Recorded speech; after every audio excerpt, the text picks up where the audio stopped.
Hey there, movie lovers! Gather around because today I'm diving deep into a film that's got all the ingredients for a wild, laugh-out-loud escape from reality. I'm talking about The Layover, the 2017 comedy that's equal parts hilarious, steamy, and downright entertaining. If you're in the mood for something lighthearted with a dash of romance and a whole lot of chaos, this is the movie you need to add to your watch list right now. Trust me, once you hit play, you'll be hooked on its energy, its stellar cast, and the way it captures those unexpected twists life throws at us. Let me walk you through why this film deserves your attention, sharing every little detail from its creation to its stars without giving away any of the fun surprises that make it so rewatchable. First off, let's set the scene. The Layover is a sex comedy that follows two lifelong best friends and roommates from Seattle who are dealing with some everyday stresses in their personal and professional lives. One's a high school English teacher named Kate, and the other's an ambitious cosmetics saleswoman named Meg. After a night of venting over wine and reality TV, they decide to shake things up with a spontaneous vacation to Fort Lauderdale for some much-needed sun and relaxation. But as you might guess from the title, things don't go exactly as planned. Their flight gets rerouted because of a hurricane warning, leading to an extended stay in St. Louis.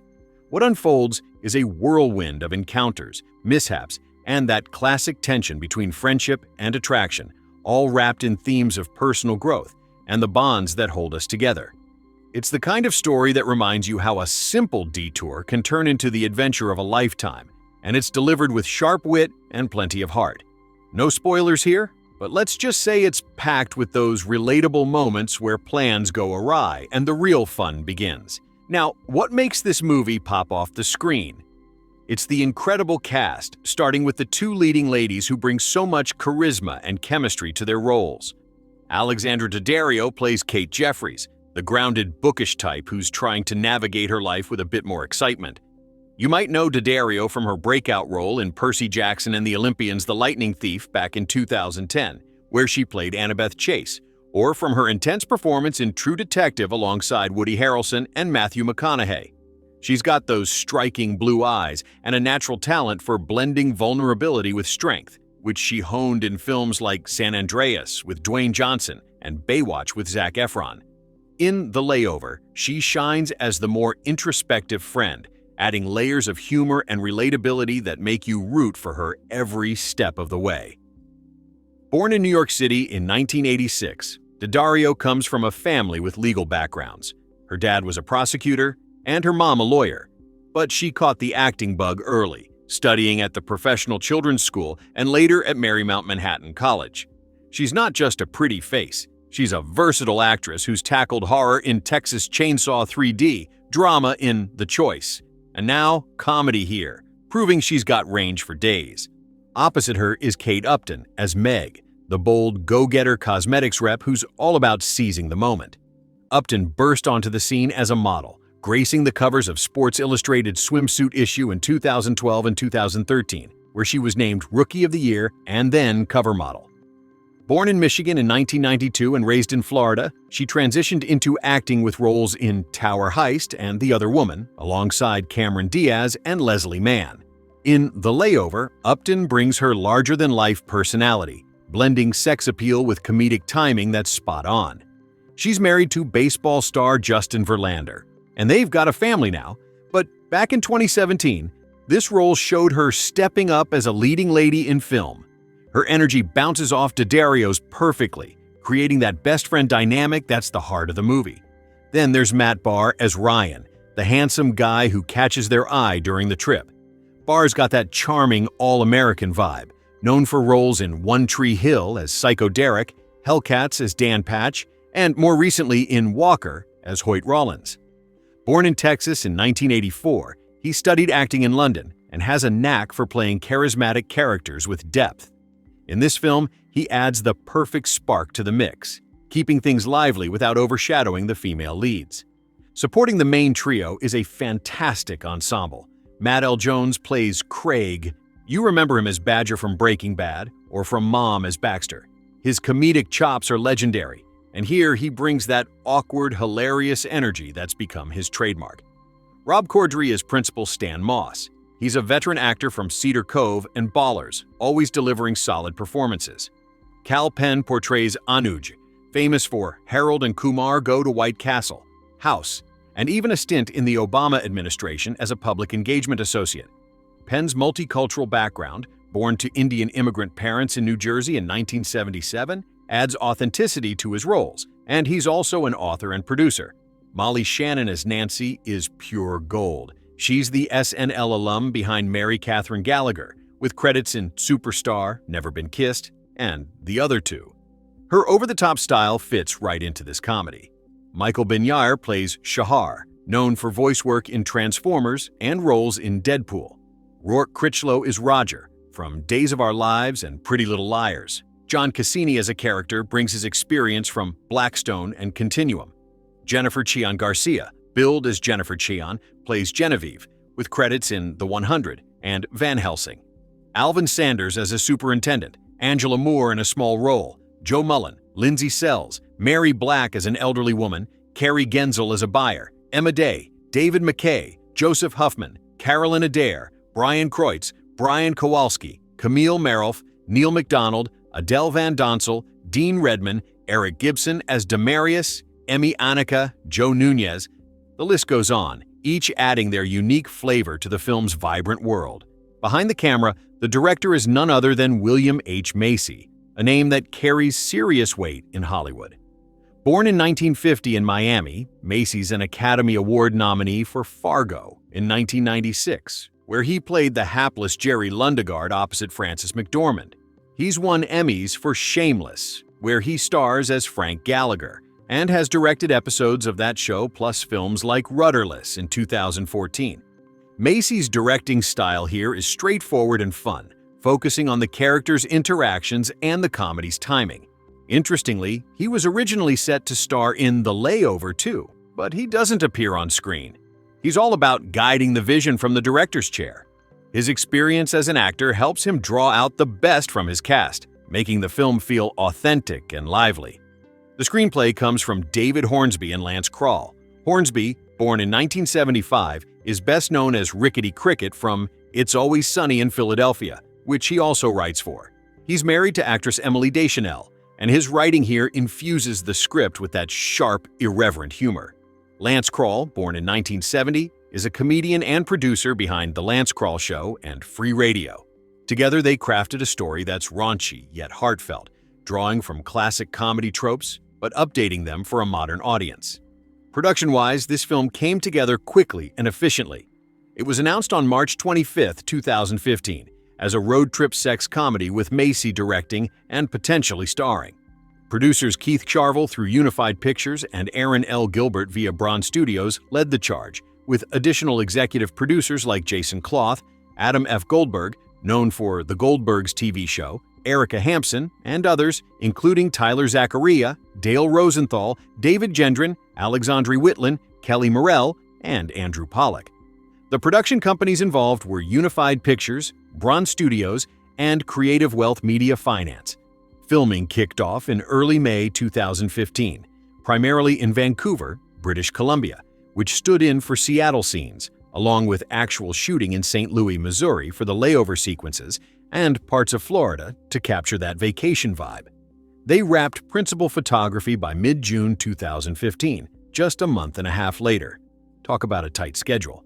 This efficiency speaks to the team's dedication, turning around a polished 88-minute film in record time.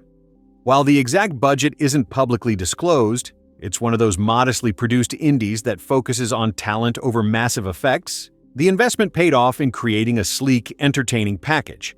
Cinematography by Mark Irwin, who's worked on classics like Scream, There's Something About Mary, and Old School, gives the film a vibrant, colorful look that enhances the comedy.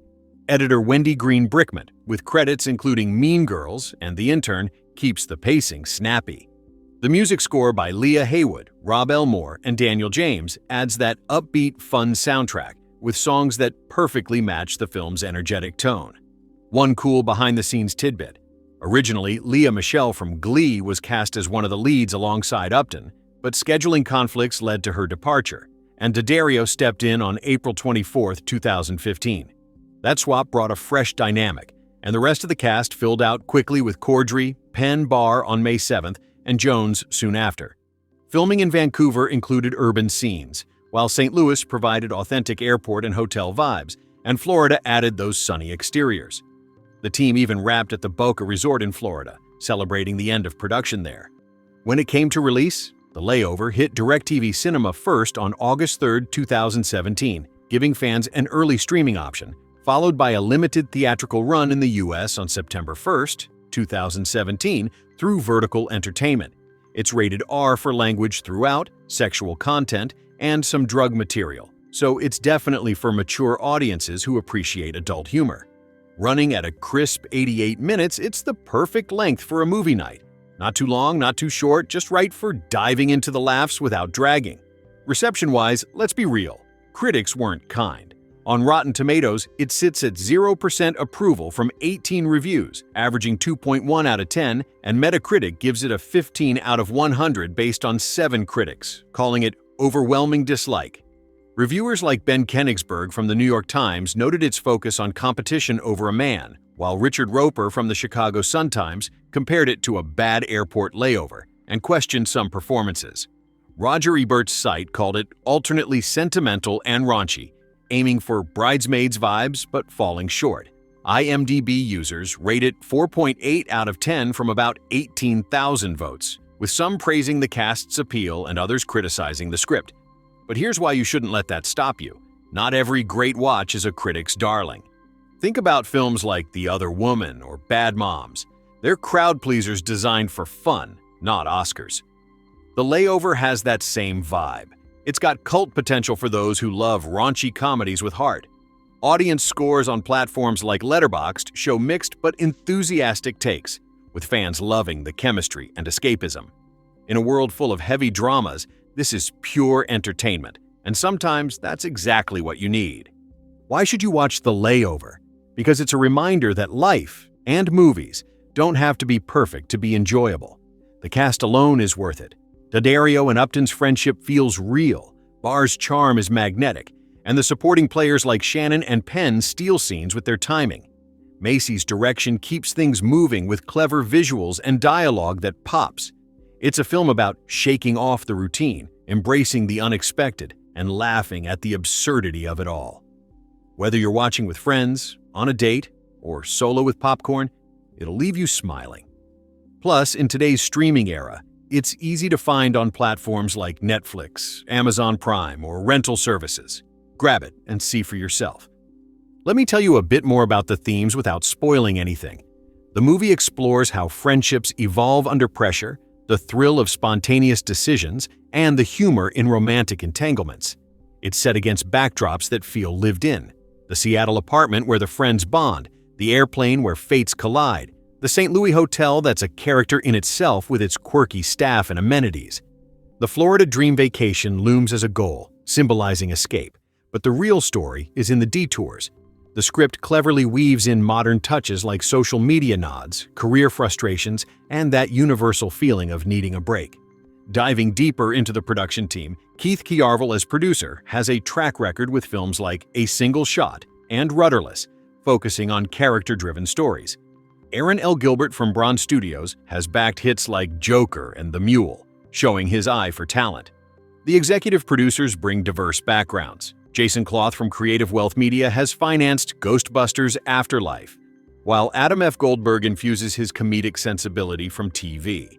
This collaboration created a film that's unapologetically fun, with no pretensions of being high art, just good times. Trivia fans, here's more. The film's trailer, released in July 2017, generated buzz with its mix of comedy and star power, amassing millions of views on YouTube. Clips show the leads in swimsuits, poolside antics, and airport chaos, hinting at the physical comedy without revealing twists. It's classified as a comedy with romance elements, but its sex comedy label comes from the bold humor, inspired by films like American Pie or The Hangover, but with a female-led twist. In terms of cultural impact, The Layover came out during a wave of female-fronted comedies like Girls Trip and Rough Night, contributing to that trend of women owning the laughs. Upton and Daddario's performances helped solidify their status as comedy forces, with Daddario going on to We Summon the Darkness, and Upton to Modeling and Philanthropy. If you're just joining me, we're deep diving into The Layover from 2017. that underrated gem of a raunchy comedy that's perfect for when you want zero stress, maximum laughs, and some seriously fun vibes with two gorgeous leads who just click. I'm your narrator here, and I'm going to keep building on why this movie is worth your time, pulling in even more juicy details about how it came together, the behind-the-scenes magic, the cast's real-life chemistry, and all those little nuggets that make rewatching it so rewarding. No spoilers, promise. Just pure enthusiasm to get you excited to hit play. Let's keep rolling. So, picture this. Two best friends, Kate and Meg, living that classic Seattle roommate life. Kate's the sweet, slightly anxious high school English teacher who's constantly getting pressure from her overbearing principal to step up or step out. Meg's the bold, outgoing cosmetics saleswoman who's hustling hard but feeling stuck. One night, after too much wine and too much reality TV, Meg gets this brilliant or crazy idea. Let's escape it all with a spontaneous trip to sunny Fort Lauderdale. She even books the non-refundable tickets using Kate's frequent flyer miles. Classic friend move, right? But fate, or rather a massive hurricane warning, has other plans. Their flight gets diverted, stranding them in St. Louis for an extended layover that turns into total chaos. What starts as a simple getaway spirals into hilarious competition, awkward encounters, and those moments where friendship gets tested in the most entertaining ways possible. It's all about embracing the unexpected, laughing at life's curveballs, and remembering why your ride-or-die friends are worth everything, even when things get messy. The heart of the film is that unbreakable, or is it, bond between the two leads, and the chemistry between Alexandra Daddario and Kate Upton is what sells it. In interviews around the release, both actresses talked about how natural their friendship felt from day one. Daddario said they met the day she flew in for filming, and it wasn't forced at all. It just clicked organically. Upton echoed that, noting how their personalities mirrored the characters a bit. Daddario's Kate is more passive and nervous about everything, while Upton's Meg is the aggressive, go-for-it type. They even joked in one chat about how the reasonable one versus the dangerous one dynamic made their on-screen rivalry feel real without ever feeling mean-spirited. Daddario mentioned being excited but nervous about doing straight-up comedy. She wanted to try something new, push herself, and not take repetitive roles. This project let her do that, blending vulnerability with sharp humor. And Upton? She brought that supermodel confidence but added real depth, talking about how important female friendships are in real life and on screen. They both emphasize that the relationship between women is so valuable, you get so much out of it, and that's exactly what shines through in every scene they share. Fun casting trivia. This wasn't always Daddario's role. Originally, Lea Michele from Glee was cast alongside Upton, but scheduling conflicts with Scream Queens forced her out. Daddario stepped in on April 24, 2015, just weeks before cameras rolled, and it turned out to be the perfect swap. The rest of the cast filled out fast. Rob Corddry, Cal Penn, Matt Barr, and Matt L. Jones were announced on May 7th. That quick turnaround shows how efficient the production was. Speaking of production, William H. Macy was announced to direct back on March 25, 2015, and he was even supposed to star at first, but he ended up purely behind the camera. No on-screen cameo.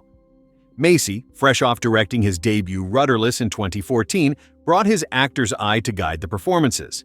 The script by David Hornsby, the hilarious Rickety Cricket from It's Always Sunny in Philadelphia, and Lance Kroll, a comedian with credits on The Lance Kroll Show, keeps things irreverent and fast-paced. Producers Keith Kiarvel, through Unified Pictures, and Aaron L. Gilbert, Braun Studios, assembled a solid team, with additional executive producers like Adam F. Goldberg, the Goldberg's creator, adding that TV comedy sensibility. Filming kicked off in the first week of May 2015 and wrapped by the second week of June, super tight schedule of about 6 weeks total. They shot in Vancouver, British Columbia, standing in for Seattle scenes, including some hotel shots at the Sheraton Vancouver Airport, actual locations in St. Louis, Missouri, for those authentic airport and layover vibes, and parts of Florida, including the beautiful Boca Raton Resort and club for those dreamy vacation exteriors. There are some cool continuity quirks fans spot, like the plane switching from a Boeing 737 on takeoff, single aisle, to a 787 in flight, wide-body twin aisles, then back to single aisle inside. Little details like that keep things interesting on rewatch. Cinematographer Mark Irwin, who shot classics like There's Something About Mary and Scream, gave it that bright, vibrant look that makes the comedy pop. Editor Wendy Green Brickman, of Mean Girls fame, keeps the pacing snappy. No dragging moments here. The soundtrack by Leah Haywood, Rob Elmore, and Daniel James amps up the fun energy perfectly. Now, about the budget and box office. It's one of those indie-level productions where exact numbers aren't widely publicized, likely in the modest range since it focused on cast chemistry and locations rather than big effects. It had a limited theatrical release through Vertical Entertainment on September 1st, 2017, Labor Day weekend, after premiering on DirecTV Cinema August 3rd. Because of the limited rollout, it didn't make huge theatrical waves. It's more of a streaming and home viewing favorite now. You can find it on platforms like Netflix, Hulu, or for rent on Prime, making it super accessible. Critics were tough. 0% on Rotten Tomatoes from 18 reviews, 15 out of 100 on Metacritic. But let's be honest, not every comedy needs to be a masterpiece. Richard Roper compared it to a bad airport layover and questioned some choices, while the New York Times noted the focus on competition. Roger Ebert's site called it alternatingly sentimental and raunchy. But audiences who love this genre? They get it. It's got that Bridesmaids-esque mix of heart and gross-out humor, with standout moments like an impromptu hotel pool diving competition. Daddario in that swimsuit is pure eye candy, and there's a terrific visual punchline, or scenes with the filthiest toilet in Missouri that go full disgusting for laughs. The cast is game for anything.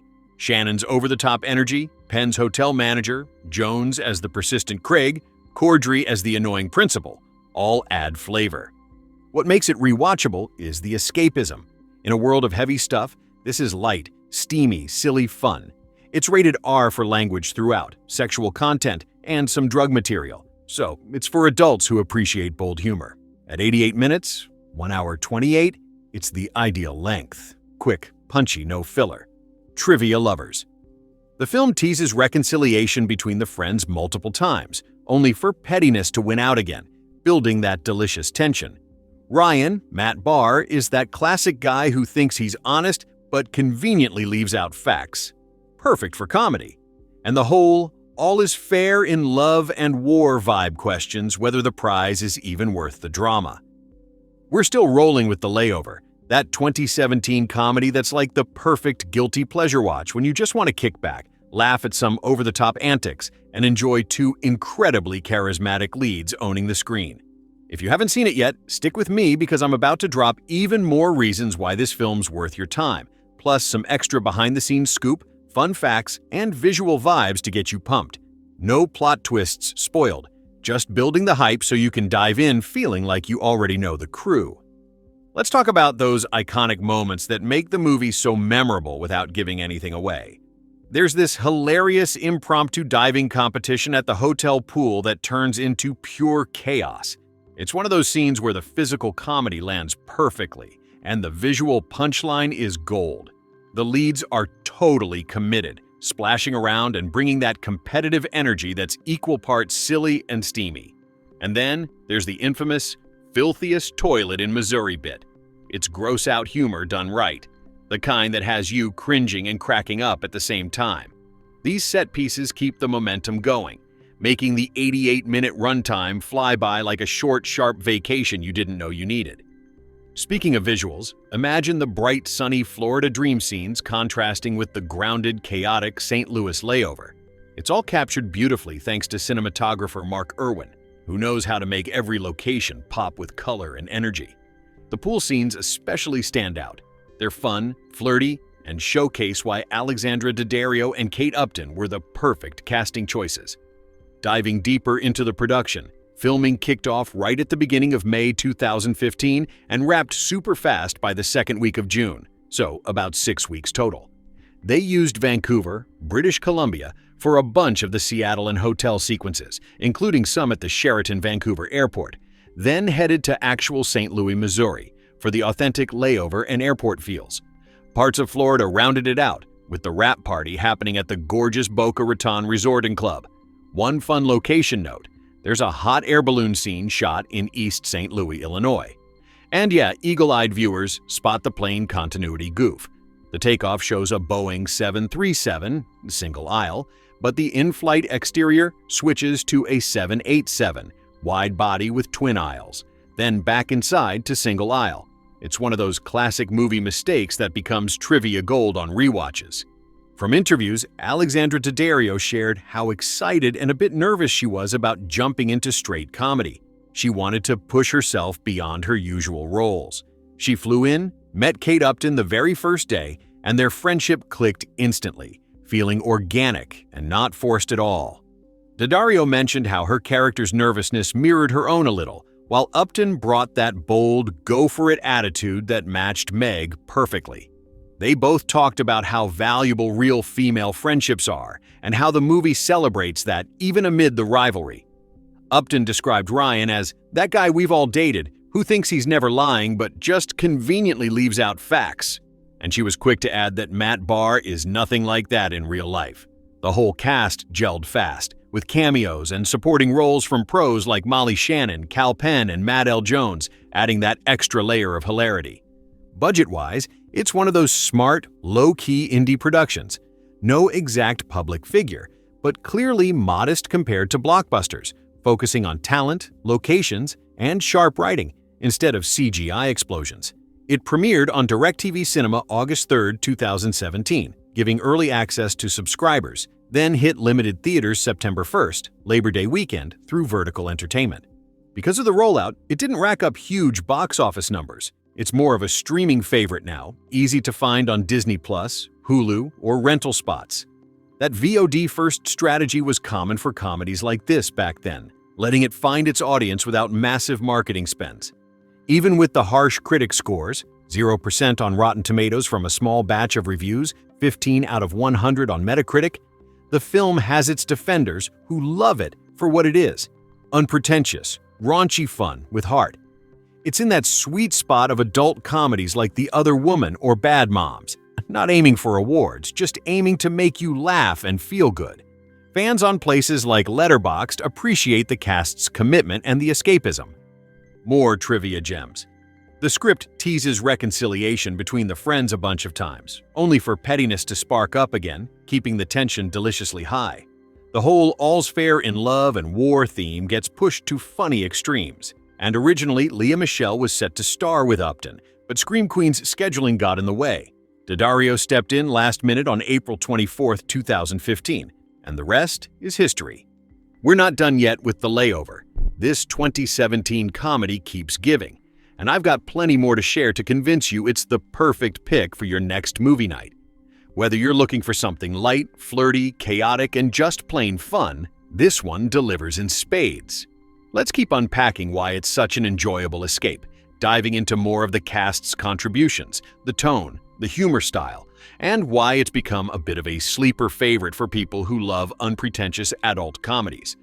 One of the biggest strengths of the film is how it balances raunchy humor with genuine moments of friendship. Kate and Meg aren't just fighting over a guy, they're also dealing with real-life frustrations that a lot of us can relate to. Kate's job as a high school English teacher feels suffocating thanks to her micromanaging principal, played hilariously by Rob Corddry, who's constantly breathing down her neck about test scores and lesson plans. Meg's in the cosmetics world, always chasing the next big sale but feeling like she's stuck in a loop. Their decision to book that impulsive Fort Lauderdale trip isn't just about sun and sand. It's about reclaiming a sense of freedom and fun that's been missing from their lives. When the hurricane forces them to detour through St. Louis, the movie cleverly uses that forced pause to let the characters breathe, bicker, flirt, and figure things out in the most entertaining way possible. The supporting cast really elevates every scene they're in. Molly Shannon as Nancy is absolute fire. She's the kind of over-the-top character who can steal a scene with just one line or one facial expression. Her energy is contagious, and she brings that classic SNL chaos that fits the tone perfectly. Kal Penn as Anuj, the hotel manager, is another standout. He's smooth, sarcastic, and always seems one step ahead, which adds a great layer of dry humor to the mix. Then there's Matt L. Jones as Craig, who plays the persistent, slightly awkward guy with such charm that you can't help but laugh at his persistence. These smaller roles aren't throwaways. They each add flavor and keep the comedy rolling even when the main trio is off-screen. Matt Barr as Ryan is the perfect catalyst for the story. He's handsome, charming, and just mysterious enough to keep everyone guessing. Barr brings a relaxed, easygoing vibe that makes Ryan feel like the kind of guy who could actually exist in real life. The one who says all the right things, but maybe not always the full truth. His chemistry with both Daddario and Upton feels believable, which is crucial for the film's central tension.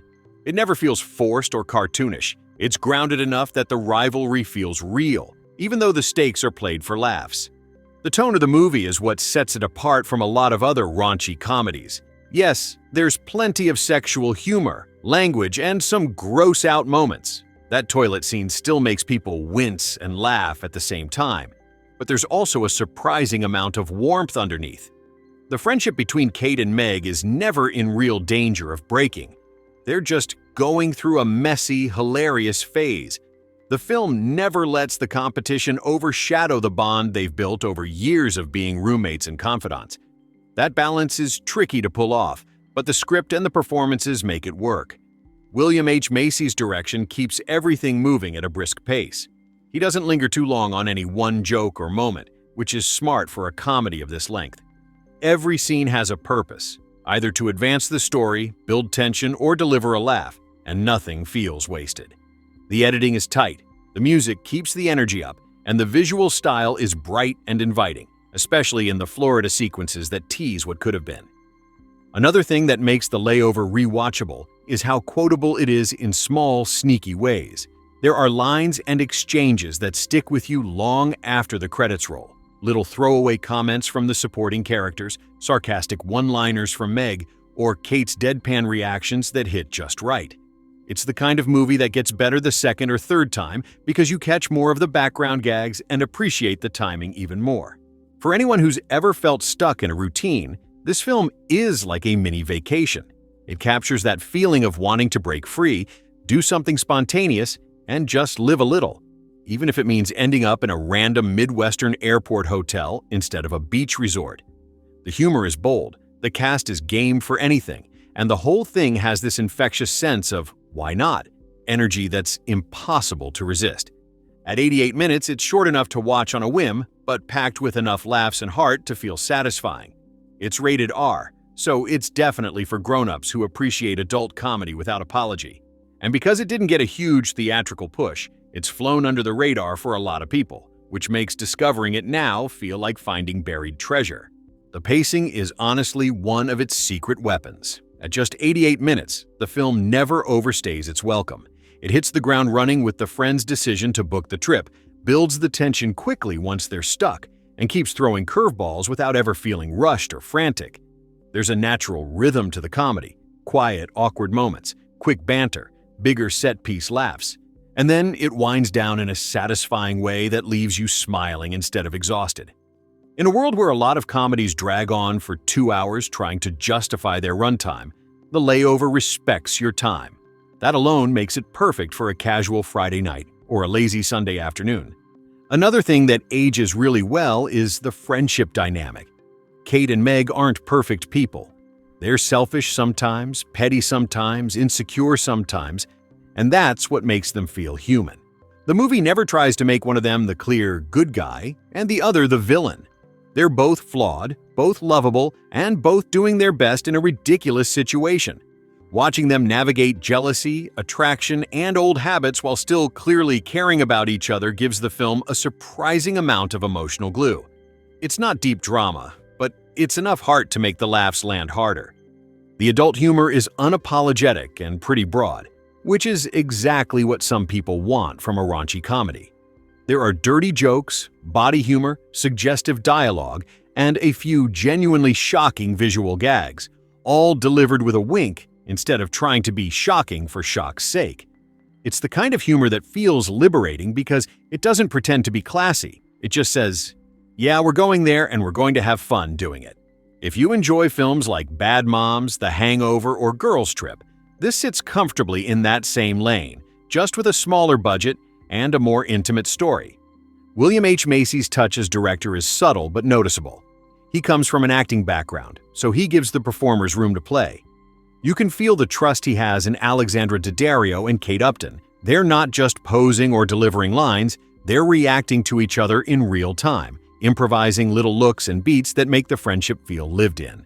Macy also keeps the supporting cast from overpowering the leads. Everyone gets their moment, but no one steals the whole movie. It's disciplined directing for a movie that could easily have turned into a free-for-all. One more thing that's fun to notice on rewatch: the little visual motifs. The contrast between the gray, rainy Seattle opening and the bright, hopeful Florida dream sequences. The way hotel hallways, airport terminals, and pool decks become these almost surreal playgrounds for adult misbehavior. Even the plane itself, cramped, chaotic, full of possibilities, feels like a character. These aren't heavy-handed symbols. They're just clever background details that add texture and make the world feel complete. And honestly, the rewatch value is surprisingly high. Because the plot is simple and character-driven, you can jump back in at any point and still enjoy the chaos. You start noticing new things: a background extra's reaction, a throwaway line from Molly Shannon, the way Matt Barr's smile changes when he's trying to play innocent. It's the kind of movie that gets funnier the more familiar you are with it. So here's where I land. The Layover isn't trying to be a cinematic masterpiece. It's not deep, it's not profound, and it definitely isn't subtle. What it is entertaining, sexy, silly, and surprisingly sweet. It's 2 hours, well, less than that, of zero-pressure fun starring two women who clearly enjoyed making it, surrounded by a stacked supporting cast that's having a blast, too. In a streaming library full of options, sometimes you just want something that makes you laugh out loud, feel a little bit naughty, and reminds you that life's too short to take everything so seriously. If you've made it this far in my ramble, I'm officially challenging you. Next time you're scrolling, give The Layover a chance. Put it on, turn off your brain for 88 minutes, and let the chaos unfold. Worst case, you get a few good laughs. Best case, you discover a new favorite guilty pleasure comedy. One thing that really stands out when you watch it today, in 2026, is how timeless the core premise feels.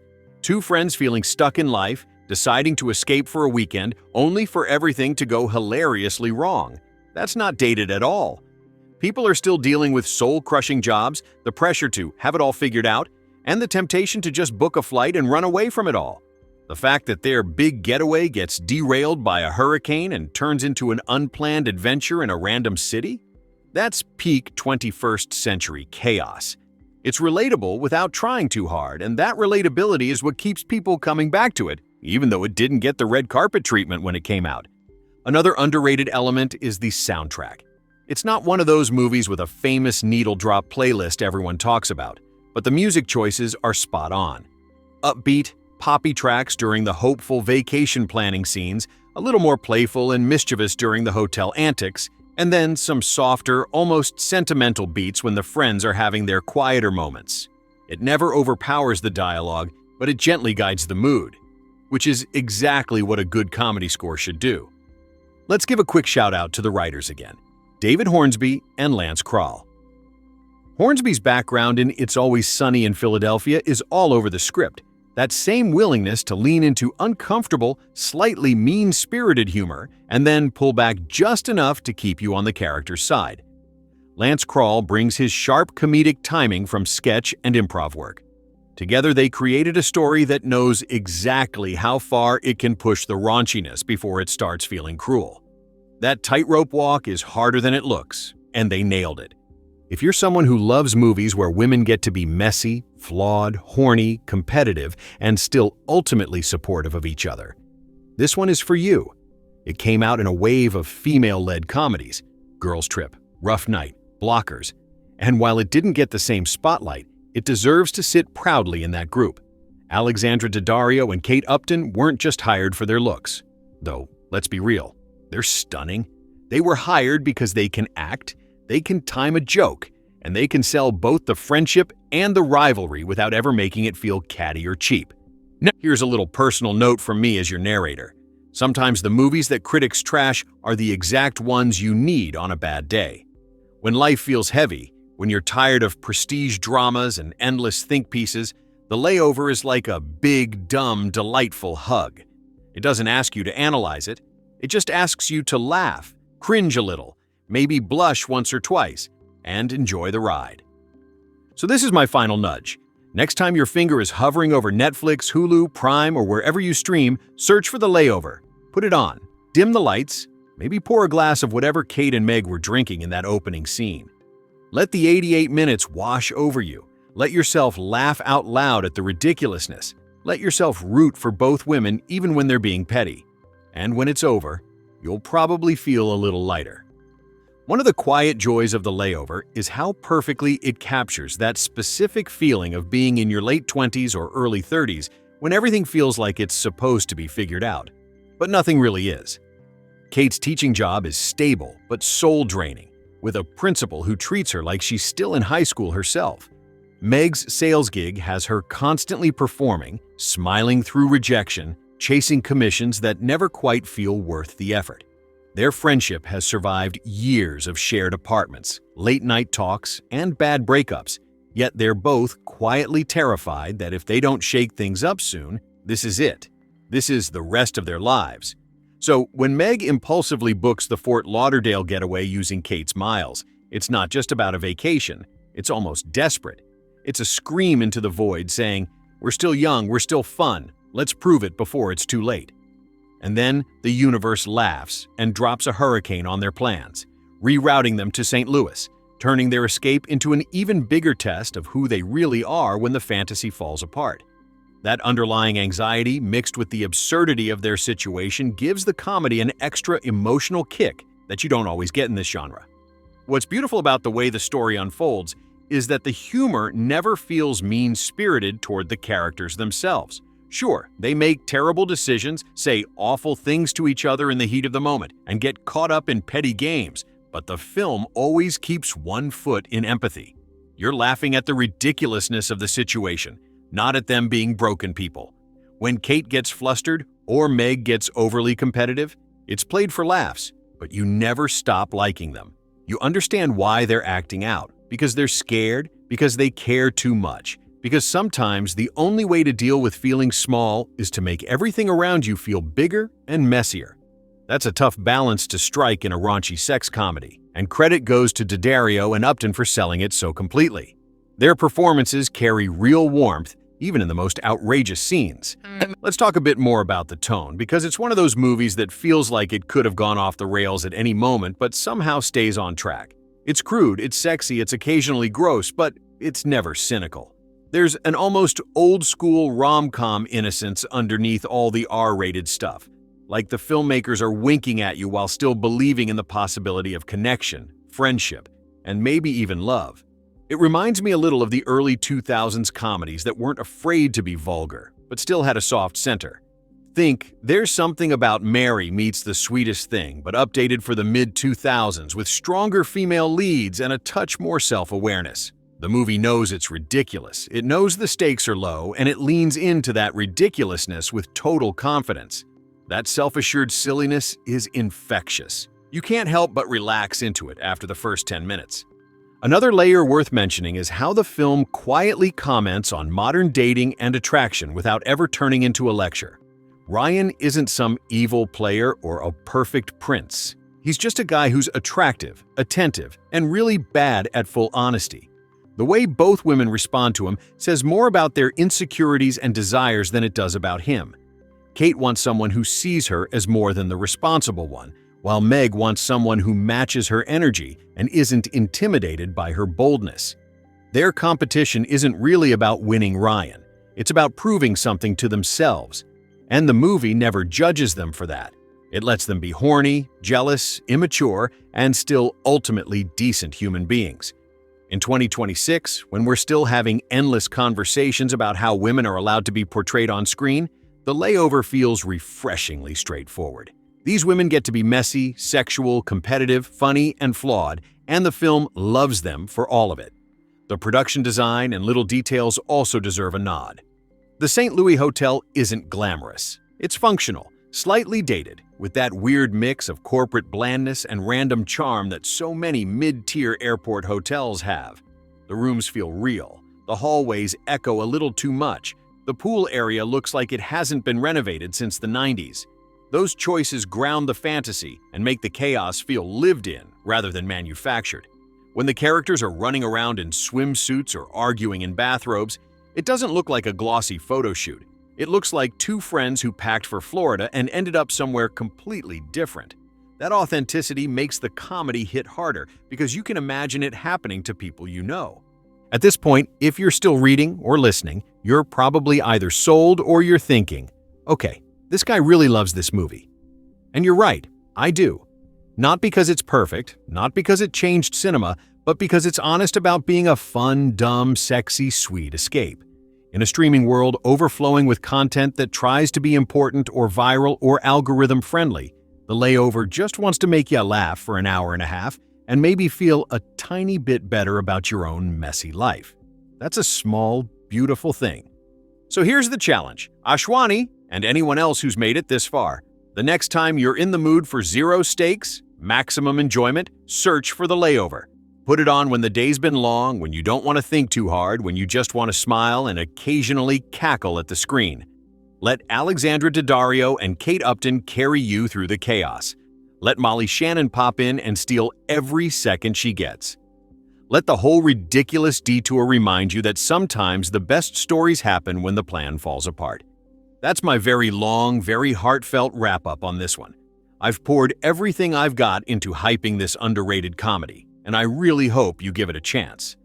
What I really appreciate about The Layover in retrospect is how it treats the whole stranded together trope with just the right amount of self-awareness without ever breaking the fourth wall or getting too meta.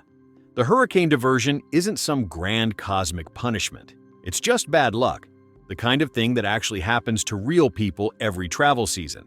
And instead of turning it into a disaster movie or a weepy drama, the film leans hard into the comedy of inconvenience, delayed flights, overbooked hotels, questionable room service, and that weird limbo feeling of being stuck somewhere you never planned to be. It's almost therapeutic watching Kate and Meg deal with it because their reactions feel so authentic. Frustration, denial, bargaining, then eventually acceptance followed by, screw it, let's make the best of this. That emotional arc, small as it is, gives the whole thing a gentle shape that keeps you invested, even when the jokes are flying fast and filthy.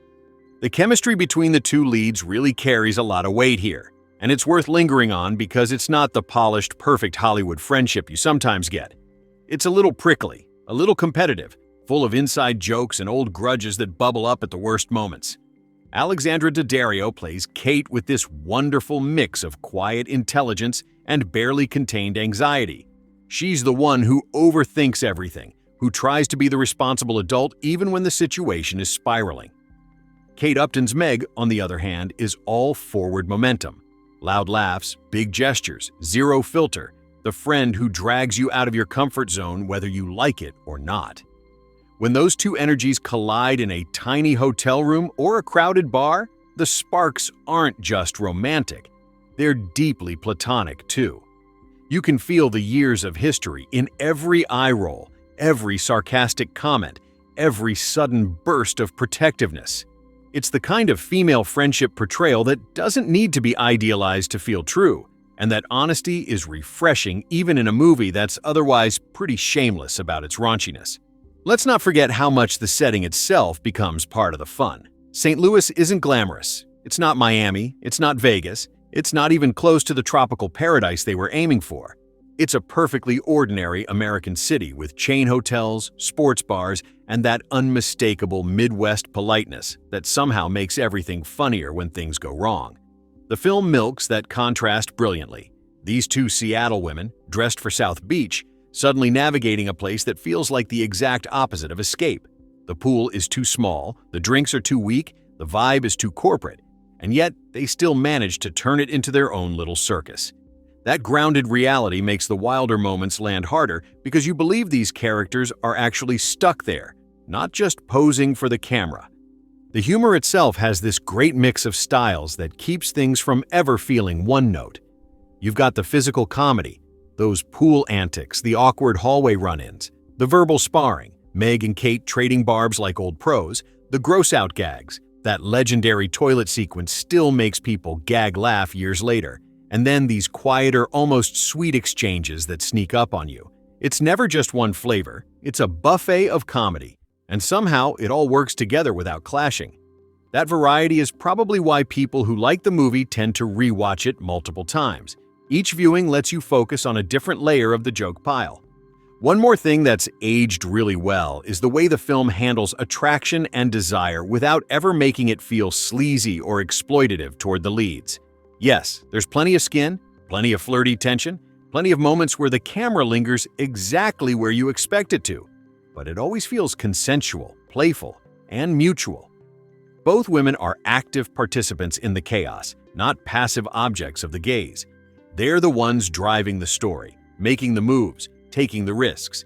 In a genre that can sometimes reduce female characters to props for male fantasy, The Layover gives the power back to Kate and Meg. They're horny, they're competitive, they're messy, and they own every second of it. At the end of the day, this is a movie that knows exactly what it wants to be. A fast, funny, feel-good distraction that doesn't pretend to be anything more. It came out at a time when a lot of comedies were trying to be either groundbreaking or massively quotable blockbusters, and The Layover quietly said, "Nah, I'm just here to make you laugh and maybe feel a little less alone in your own ridiculous life." That humility, combined with solid performances, sharp writing, and a brisk runtime, is why it's developed this small but devoted following over the years. So, if you've been listening to all this rambling, or reading, or whatever, and you're still on the fence, do yourself a favor. The next rainy afternoon, the next lazy evening, the next time you need something easy and entertaining, fire up The Layover. Let it take you on that detour. Laugh at the absurdity, root for the friendship, enjoy the view.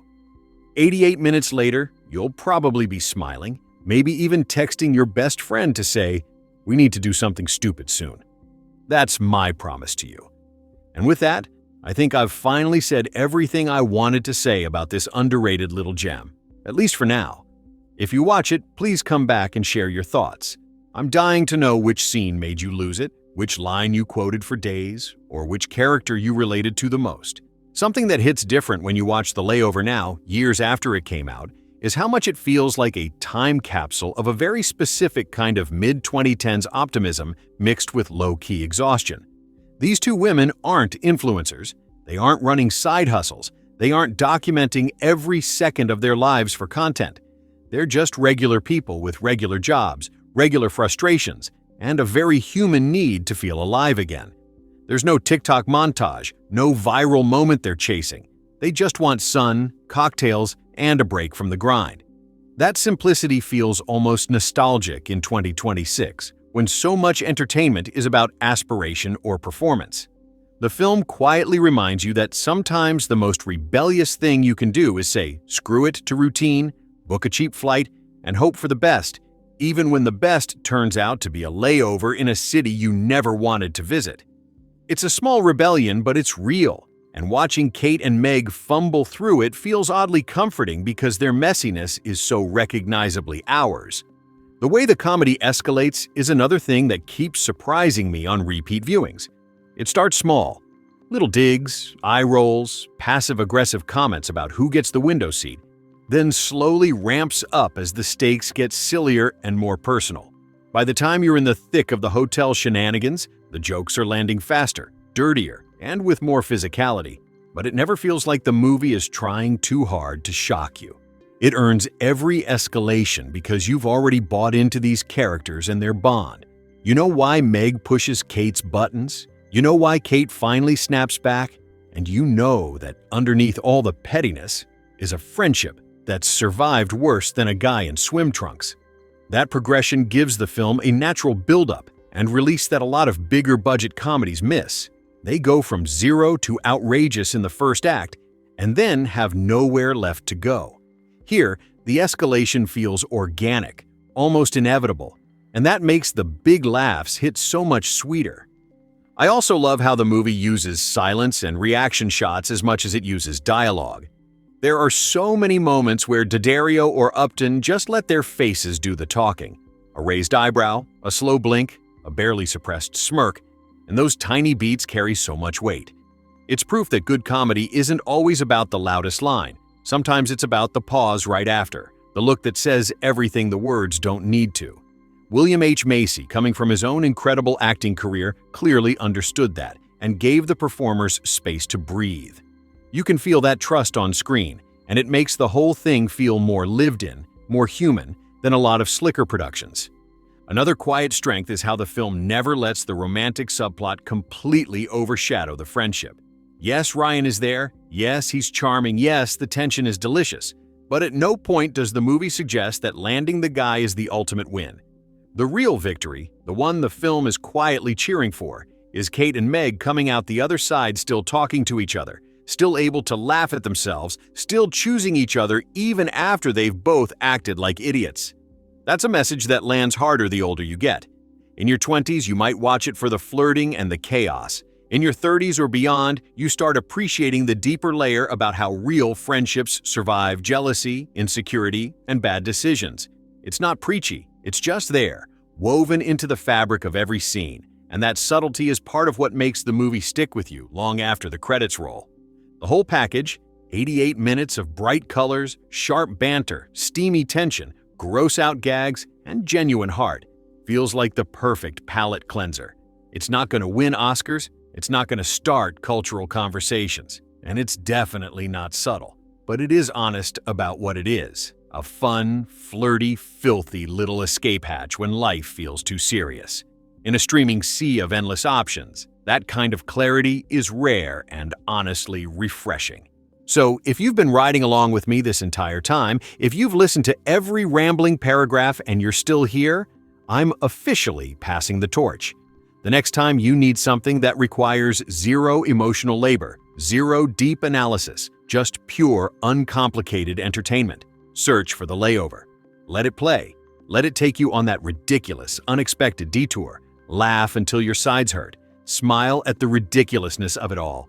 And when it's done, you'll probably feel just a little bit better about the world, about your own friendships, about the beauty of saying yes to chaos every once in a while. One of the things that quietly makes The Layover special is how it turns a total travel nightmare into something oddly celebratory. Most movies about flight delays or bad vacations treat them like punishments, building tension through frustration and misery before finally delivering relief. This one flips the script. The hurricane, the diversion, the endless wait at the gate, the mediocre hotel with the flickering hallway lights. They're not obstacles to overcome so much as they are the actual adventure. Kate and Meg don't just survive the layover, they kind of thrive in it. They bicker, they flirt, they drink too much, they make terrible choices, they laugh at themselves, and somewhere in the middle of all that mess, they rediscover the version of themselves they'd almost forgotten. The spontaneous, fearless, slightly reckless women who used to say yes to everything before life got so scheduled and safe. It's a reminder that sometimes the detour is the destination, and the best stories aren't the ones that go perfectly according to plan. They're the ones where everything goes sideways, and you still come out the other side smiling, maybe even closer to the people who matter most. The film also has this wonderful sense of physicality that a lot of modern comedies shy away from. There's running, splashing, awkward dancing, clumsy flirting, full-body cringe moments. It's comedy that uses the whole body, not just the mouth. Alexandra Daddario brings this great wide-eyed expressiveness to Kate's reactions. Every time something ridiculous happens, her face tells you exactly how mortified or secretly thrilled she is before she even opens her mouth. Kate Upton, meanwhile, moves through the movie like she owns every room she walks into. Big gestures, confident strides, that supermodel posture turned into comedic weapon. When they're together on screen, especially in the more physical scenes, the energy is electric because they're both fully committed to the absurdity. You believe they're real friends who've seen each other at their worst and still choose to keep showing up. That physical trust translates straight to the audience. You're not watching two stars posing. You're watching two people who are genuinely enjoying the chaos they're creating. And let's talk about the ending vibe for a second without spoiling anything. The movie wraps up in a way that feels earned, not rushed. It doesn't tie every loose end in a neat little bow, and it doesn't pretend that one wild weekend fixed everything in their lives. Instead, it leaves you with this gentle, optimistic glow, the sense that whatever happens next, these two will be okay because they've got each other.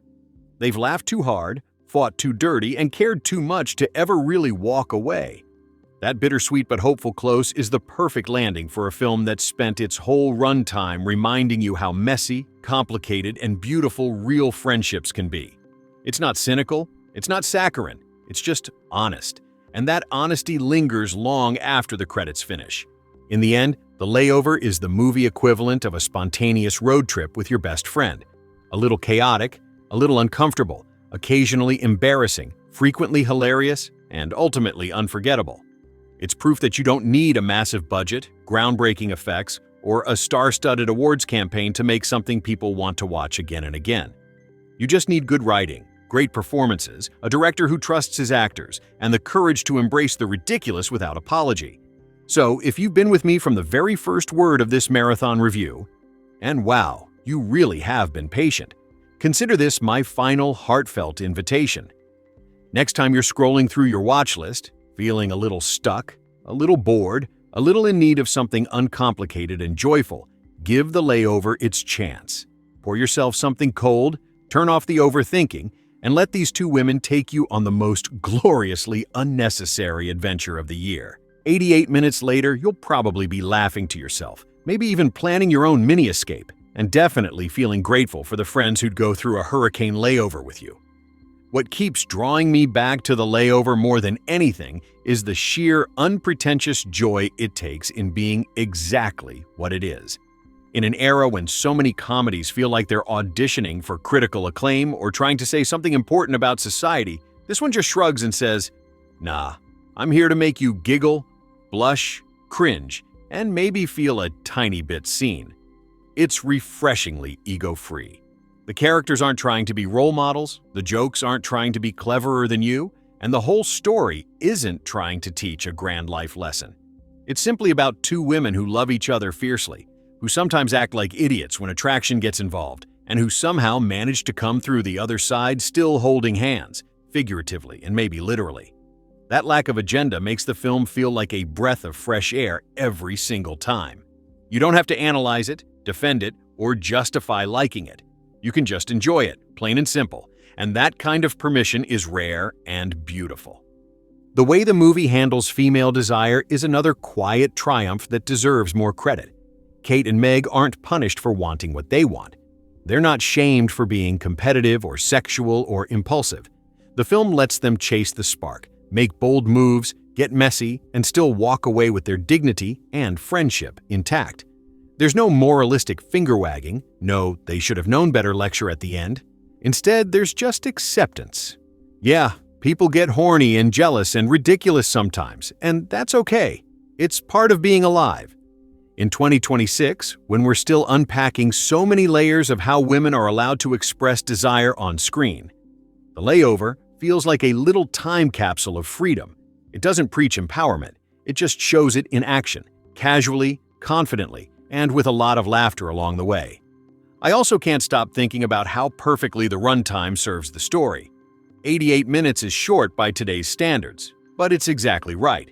The film never pads itself with unnecessary subplots or drawn-out montages. It dives in, builds the tension quickly, lets the chaos peak at just the right moment, and then gracefully steps back before anything starts to feel repetitive or forced. That discipline is something a lot of bigger comedies could learn from. It trusts that you'll get the joke, that you'll feel the chemistry, that you'll understand the heart of it without needing to be spoon-fed every emotion. The brevity makes the rewatchability sky-high, too. You can pop it on during lunch, on a plane, late at night when you can't sleep, and it always feels like the perfect length. Enough to lift your mood, not so much that it overstays its welcome. One last little love note to the supporting cast, because they really are the secret sauce. Rob Corddry's principal is so perfectly insufferable that every time he appears, you feel Kate's quiet rage bubbling up. And it's hilarious. Molly Shannon is basically a walking explosion of comedic timing. She doesn't need a huge role to dominate a scene. She just shows up, delivers one perfectly pitched line or facial expression, and suddenly the whole room feels brighter and weirder. Kal Penn brings this dry, deadpan energy that cuts through the louder moments like a knife, and Matt L. Jones has that Badger from Breaking Bad charm that makes even his most awkward character somehow endearing. Everyone knows their job is to support the leads without ever trying to steal the spotlight, and they do it flawlessly. It's ensemble work at its most generous. So here we are, at the very end of this ridiculously long, ridiculously enthusiastic ramble. If you've made it through every single word, thank you from the bottom of my heart. You're the kind of viewer who makes talking about movies feel like the best job in the world. My very last piece of advice is this: don't overthink it. Don't read a bunch of reviews first. Don't wait for the perfect mood. Just search for the layover the next time you're looking for something easy, something fun, something that'll make you laugh out loud and maybe text your best friend halfway through saying, "We need to recreate this energy someday." Let it surprise you. Let it remind you that sometimes the best adventures are the ones that never quite go according to plan. One aspect that really shines through on repeated viewings is how the film masterfully uses the concept of liminal space without ever calling attention to it. The airport terminals, the sterile hotel corridors, the half-empty pool deck at night, the generic conference room-style breakfast area, they're all these in-between places where normal rules feel suspended, where people behave in ways they never would back home. Kate and Meg find themselves in this strange bubble where time slows down, inhibitions loosen, and suddenly every glance, every accidental touch, every half-joking suggestion carries extra weight. The movie turns that universal feeling of being stuck somewhere into a playground for comedy and self-discovery. It's not about the destination anymore. It's about what happens when you're forced to confront yourself and your closest friend with nowhere to hide. That liminal quality gives even the silliest scenes a subtle undercurrent of intimacy and vulnerability, making the laughs feel earned rather than cheap. You start noticing how the lighting gets softer in the hotel rooms at night, how the background noise fades when they're alone together, how the camera lingers just a second longer on their faces when they're not speaking. Those small directorial choices from William H. Macy add up to create an atmosphere that's surprisingly tender for a movie that's otherwise so brazenly outrageous. The script also deserves another round of applause for how cleverly it plays with the classic love triangle setup while subverting expectations at every turn. Ryan isn't the prize at the center of the story. He's the spark that ignites the real conflict, which is between Kate and Meg themselves. The tension isn't about who gets the guy. It's about who gets to feel desired, who gets to be the bold one, who gets to break out of their usual role for once. The movie never reduces either woman to a stereotype. Kate isn't just the shy one, and Meg isn't just the wild one. They both contain multitudes. Kate has her moments of surprising assertiveness. Meg has flashes of real insecurity.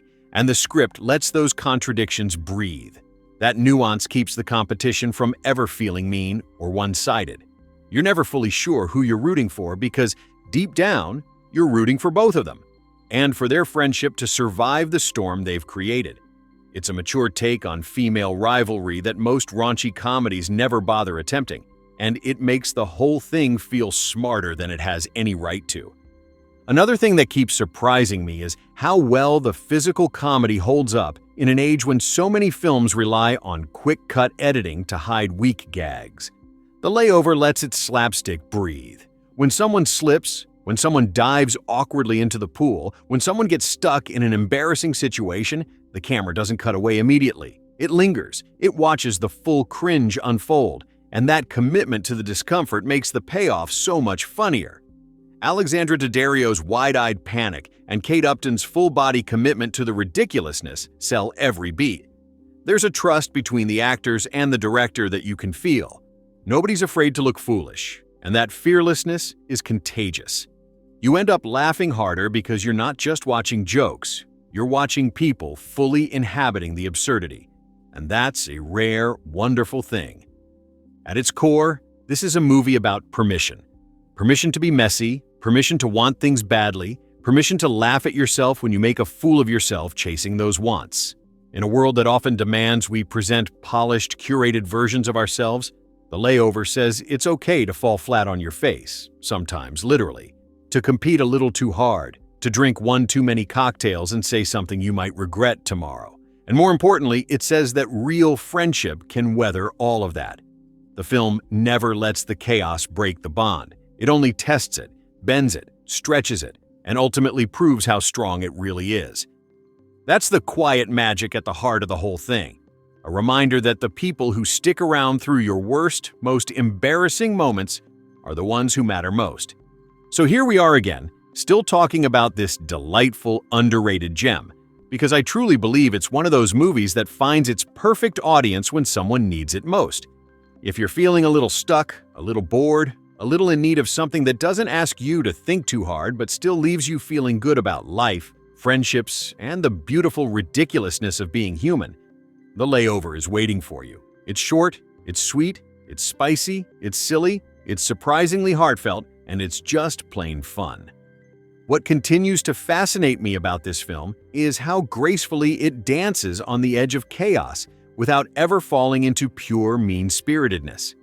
The rivalry between Kate and Meg escalates to genuinely petty levels. Sneaky little sabotages, passive-aggressive comments disguised as jokes, moments where one of them clearly crosses a line.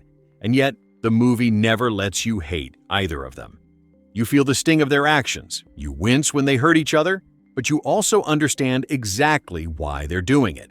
It's jealousy mixed with fear, mixed with love, mixed with wine, and the script handles that cocktail with surprising delicacy. There are no villains here, just two women who are terrified of losing something precious. Their friendship, their sense of self, the version of life they thought they were supposed to have, and who temporarily forget how much they mean to each other while chasing the same shiny distraction. That emotional realism, tucked inside all the raunchy jokes and physical comedy, is what elevates The Layover from just another sex comedy to something that lingers. You finish the movie not just amused, but quietly moved by how resilient real friendships can be when tested by the dumbest possible things. The visual language of the film also deserves more credit than it usually gets. Mark Irwin's cinematography keeps everything bright and inviting even when the characters are at their most uncomfortable. The Seattle scenes start with soft, rainy grays, cozy but confining, then explode into the harsh fluorescent airport lights, the artificial cheer of the hotel lobby, the turquoise glow of the pool at night. Those color shifts mirror the emotional journey, from the muted routine of everyday life through the disorienting brightness of disruption into moments of unexpected warmth and possibility. Even the most ridiculous sequences, the infamous toilet disaster, the awkward poolside showdowns, are shot with a kind of affectionate humor. The camera doesn't mock the characters. It celebrates their willingness to look foolish. That gentle gaze makes the whole movie feel kind, even when it's being filthy. And let's talk about the ending payoff one more time without spoiling a single detail. The way the film brings everything full circle is so satisfying because it doesn't rely on grand gestures or impossible reconciliations. It simply lets these two women be honest with each other, messily, awkwardly, hilariously honest. And that's enough. There's no fairy tale fix for their lives. They don't suddenly have perfect jobs or perfect love stories or perfect skin. What they do have is each other, reaffirmed through laughter, tears, apologies, and that unbreakable, "we survived this stupid weekend together" bond. In a genre that often ends with one woman winning and the other slinking away defeated, The Layover chooses friendship over victory, connection over conquest. That choice feels quietly revolutionary for 2017, and even more so now. If you've been listening to this entire endless monologue, and bless you if you have, you probably already know whether this movie is for you. It's for the nights when you want something that doesn't demand emotional investment but still gives you a little heart along with the laughs. It's for when you're tired of polished, self-important content and just want something raw, silly, sexy, and surprisingly sweet. It's for anyone who's ever had a friendship that survived a fight over something ridiculous, or who's ever booked a trip hoping it would fix everything only to discover the real adventure was the mess along the way. So this really is my final invitation. Search for The Layover. Tonight, tomorrow, whenever the mood strikes. Make it easy on yourself. No snacks required, no high expectations, just press play and let the detour happen. 88 minutes later, you'll likely be grinning, maybe even a little misty-eyed at the sheer stupidity and beauty of it all. Let me set the scene for you without giving away any of the fun surprises. The story revolves around two lifelong best friends named Kate and Meg, who are both going through some rough patches in their lives. Kate is a high school English teacher who's feeling stuck in her routine, dealing with a sleazy principal who's pushing her out of her job for unclear reasons, and she's just not feeling the spark in her daily grind anymore. Meg, on the other hand, is this bubbly, impulsive salesperson trying to peddle skincare products. Get this, one's made in North Korea, but her big pitch to a fancy department store falls flat. They're roommates in Seattle, sharing everything from laughs to frustrations, and when things hit rock bottom, Meg suggests they ditch it all for a spontaneous girls' trip to Fort Lauderdale, Florida. You know, sun, sand, and a chance to recharge. But as fate would have it, their flight gets rerouted because of a massive hurricane named Cindy, and they end up stuck in St. Louis, Missouri during an extended layover. That's where things get really interesting. They meet this charming guy named Ryan on the plane, who's heading to a wedding, and suddenly the layover turns into a competition for his attention. It's all about how these two friends navigate jealousy, mishaps, and mayhem while trying to keep their bond intact. The movie explores themes of friendship, rivalry, self-discovery, and the crazy things we do when attraction gets in the way, all wrapped in a sex comedy package that's equal parts sentimental and outrageous. It's like a modern take on those classic buddy comedies, but with a fresh, female-led twist that makes it stand out.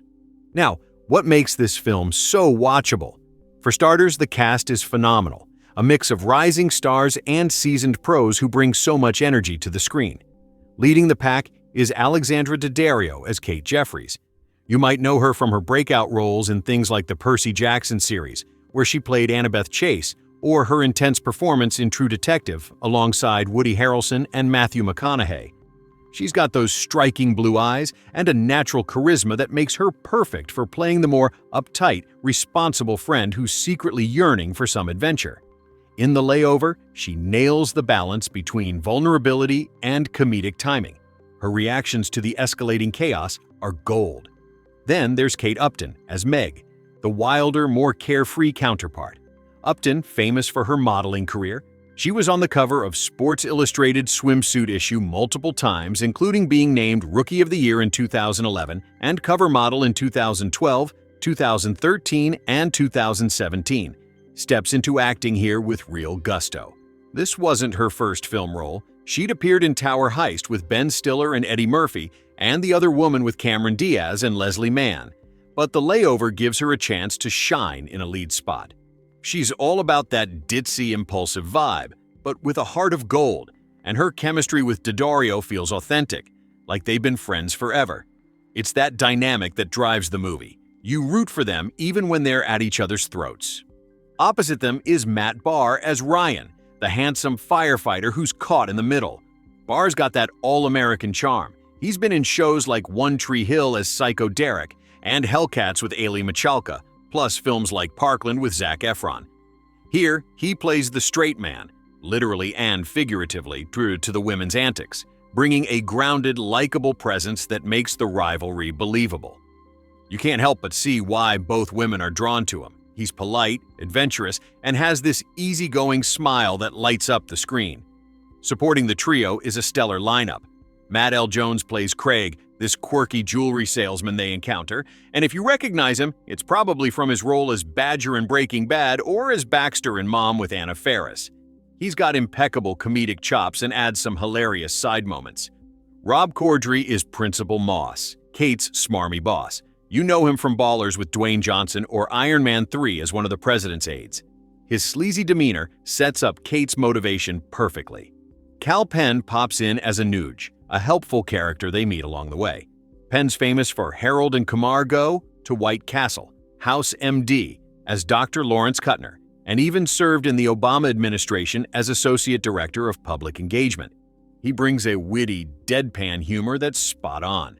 Molly Shannon is Nancy, adding her signature over-the-top energy. She's a Saturday Night Live alum, known for characters like Mary Catherine Gallagher, and has been in films like Superstar and Other People. Her scenes are pure comedic relief. And let's not forget the smaller roles that flesh out the world. There's Joe Nunez as the flight attendant, who's got that exasperated vibe dealing with passengers. He's been in Bridesmaids and The 40-Year-Old Virgin.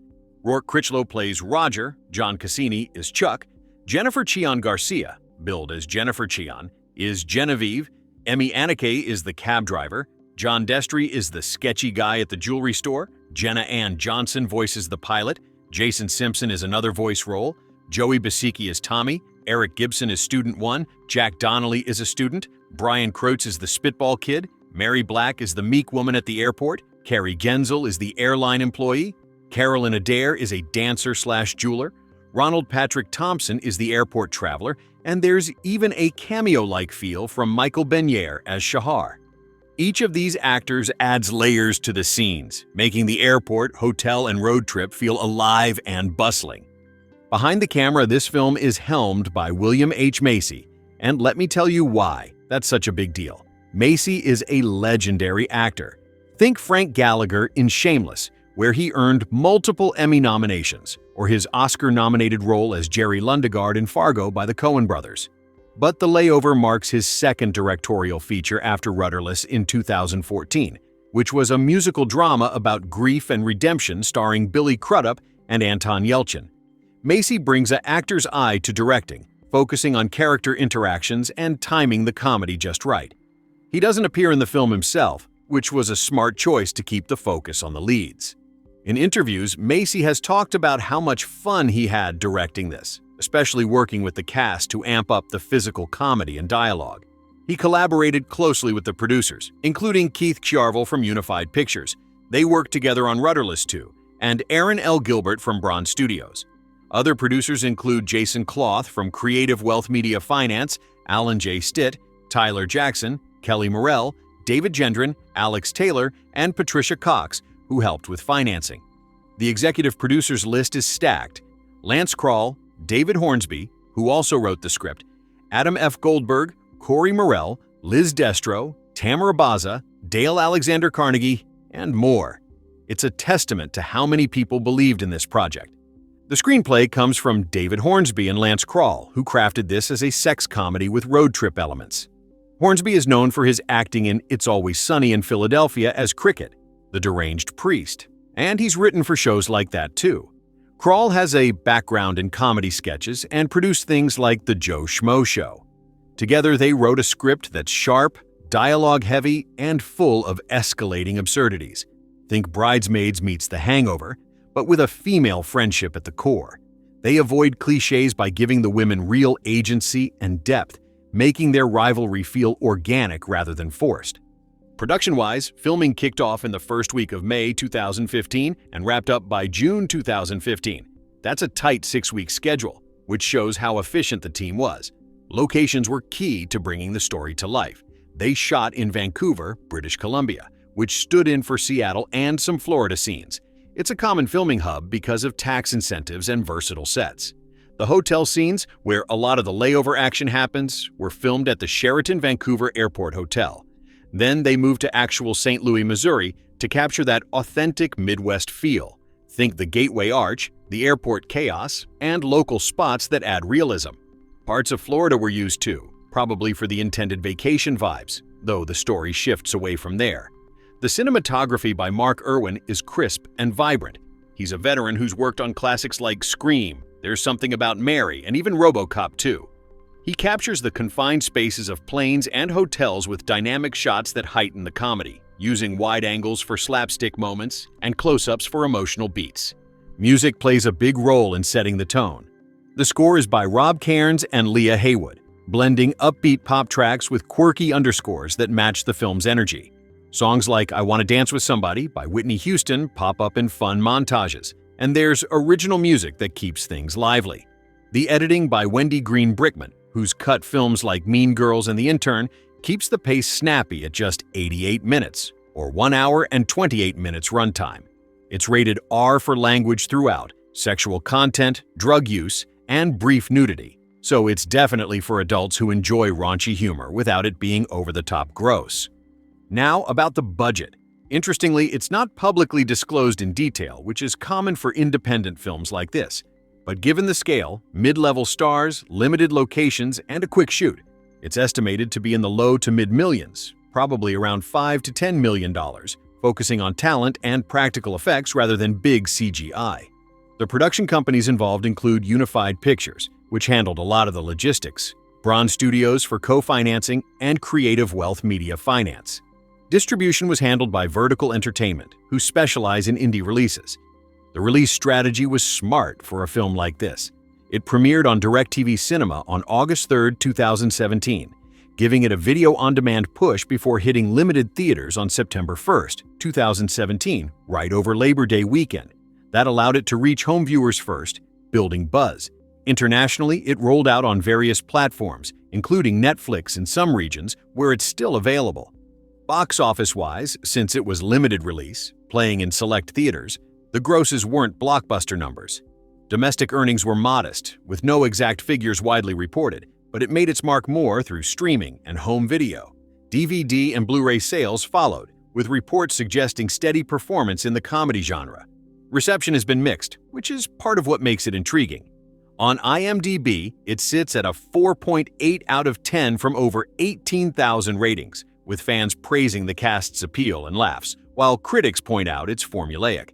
Rotten Tomatoes gives it a 0% from critics, yeah, harsh, based on about 12 reviews, calling it a toxic bore or slapstick without soul. But the audience score is around 17%, with some loving the guilty pleasure vibe.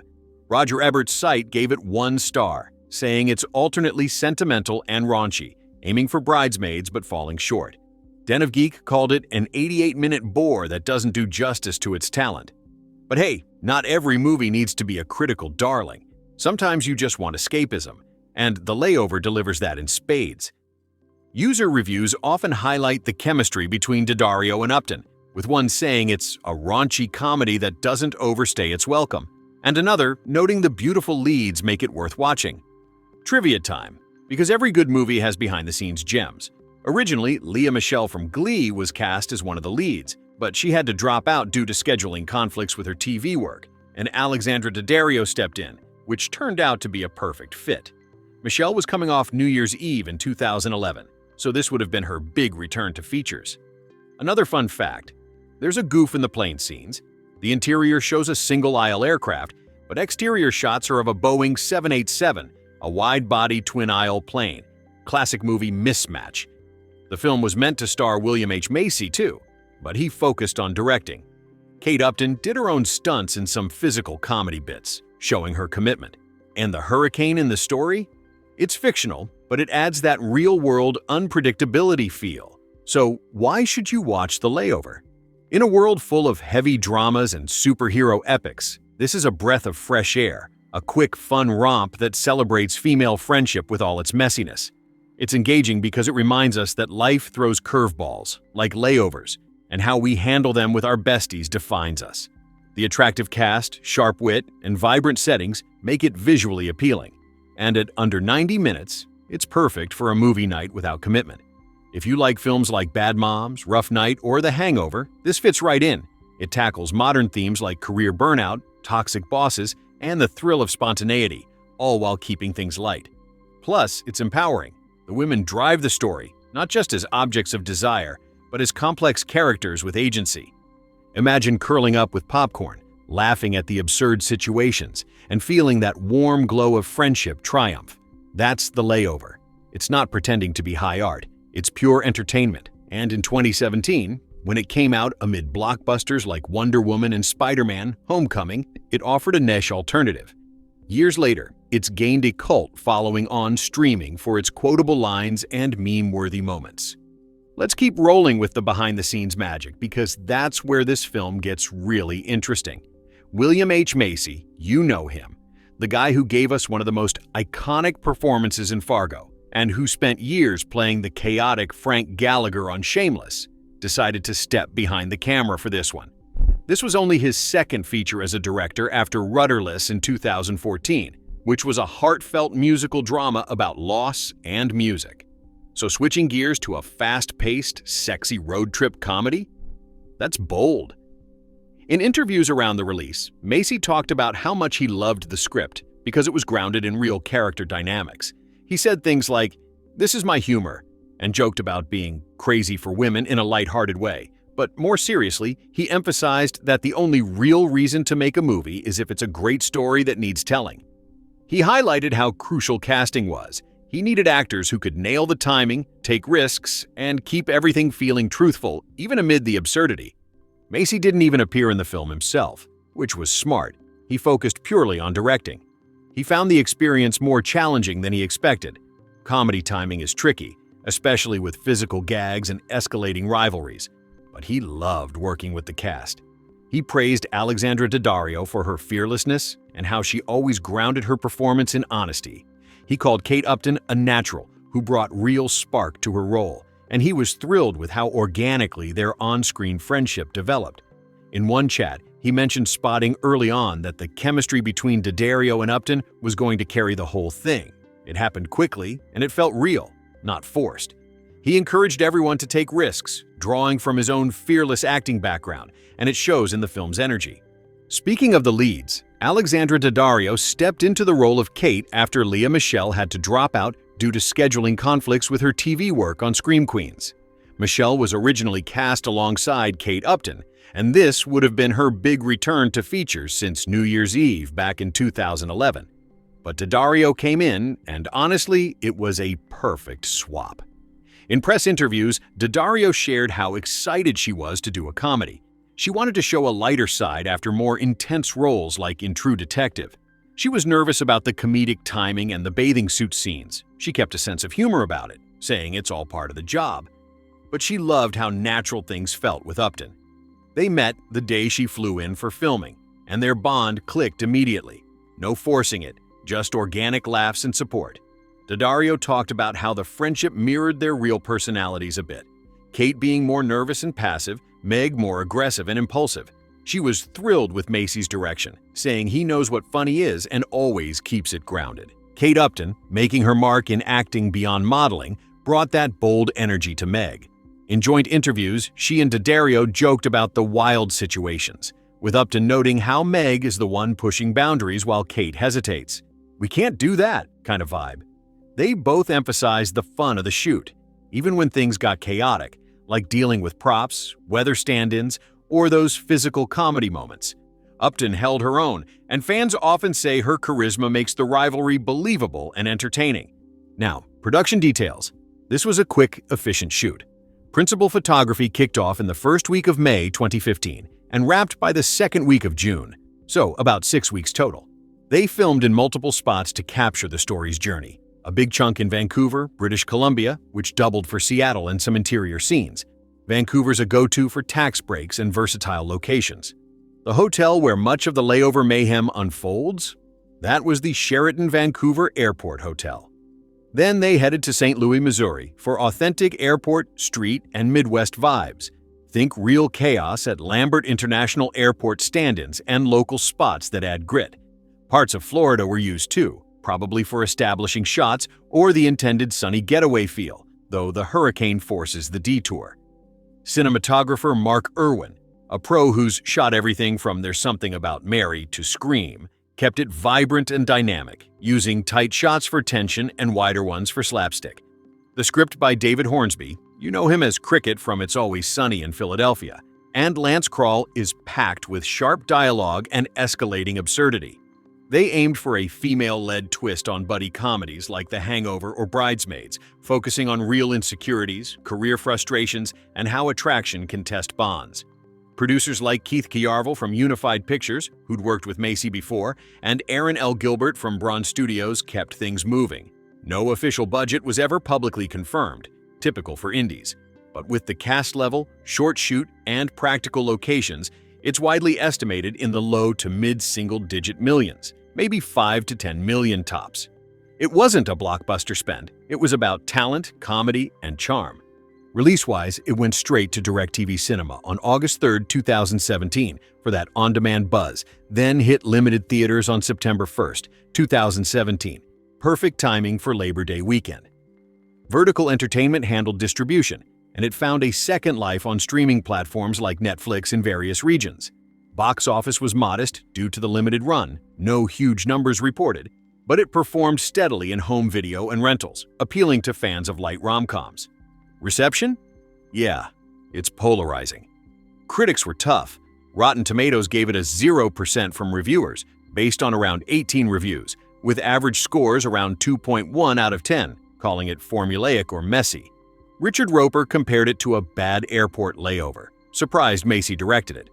The New York Times said it's just about fighting over a guy. Metacritic sat at 15 out of 100, but audiences? More forgiving. IMDb at 4.8 out of 10 from thousands of ratings, with people loving the eye candy, laughs, and chemistry. It's often called a guilty pleasure. Not high art, but fun, sexy, and quick at 88 minutes. User reviews praise the lead's appeal, the pool scene's punchline, and how it doesn't overstay its welcome.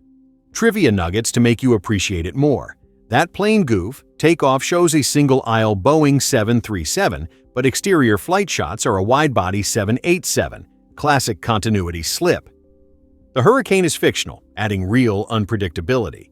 Upton did some of her own physical bits, showing commitment, and Macy's choice not to act in it let him focus on the women driving the story, empowering, even if critics missed it. So why hit play on The Layover? Because it's pure escapism. Two gorgeous, talented women owning the screen, a hot guy in the mix, hilarious mishaps, and a reminder that friendships survive jealousy and chaos. It's empowering in its own way. The ladies call the shots, face insecurities, and come out stronger. If you like raunchy, feel-good comedies with heart, think Bad Moms or Rough Night, this delivers.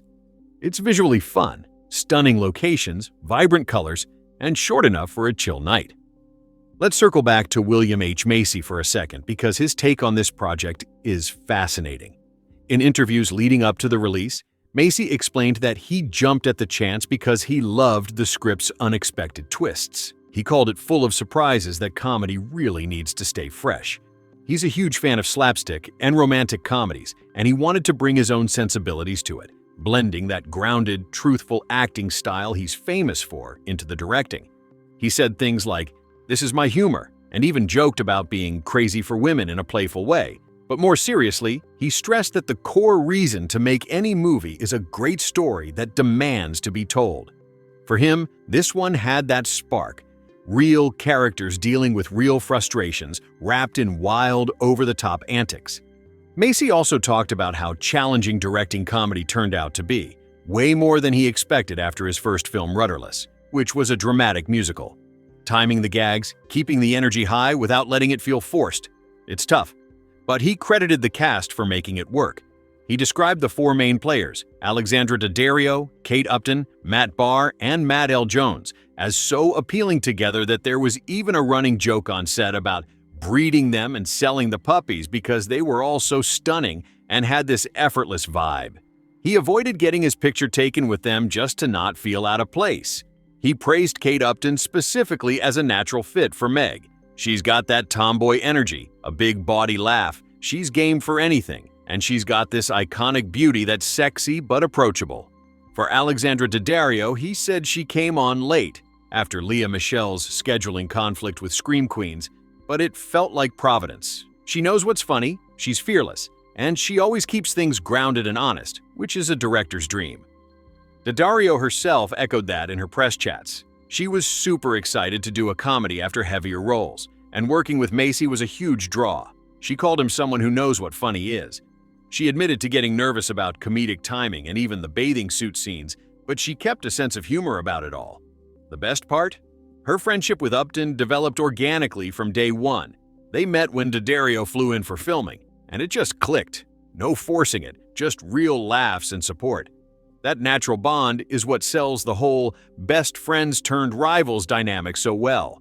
You believe these two have history? Because the actresses did too. Now, let's talk about some of the elements that make the movie pop without spoiling a thing. The film's packed with slapstick set pieces that ramp up the absurdity. Think chaotic hotel antics, awkward airport moments, and a few physical comedy bits that had the cast cracking up on set. There's one diving sequence at the pool that's often called out as the film's standout visual punchline.